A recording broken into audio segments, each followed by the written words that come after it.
বাংলাদেশ থেকে অনেকেই বিভিন্নভাবে বিভিন্ন সময়ে ভূমধ্যসাগর পাড়ি দিয়ে ইউরোপের উন্নত দেশে যেতে চান বা অনেকে গিয়েছেন এবং অনেকেই প্ল্যান করছেন যাওয়ার।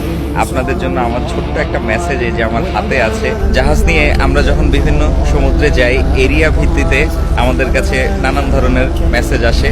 তার মধ্যে এই একটা মেসেজ আমি বাংলায় আপনাদেরকে বলি সংক্ষেপে। সেটা হচ্ছে, একটা ছোট কাঠের বোটে 150 জন মানুষ নিয়ে আফ্রিকার একটা দেশ থেকে রওনা হয়।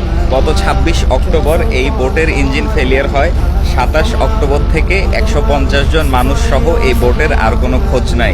আমাদের মতো মার্চেন্ট জাহাজ আমরা যদি আশেপাশে দেখতে পাই, অবশ্যই যেন উদ্ধারের ব্যবস্থা করি। মেসেজটা দেখানোর উদ্দেশ্য একটাই, সেটা হচ্ছে যে আপনাদেরকে সতর্ক করা। বাকিটা আপনাদের লাইফ, আপনাদের ডিসিশন।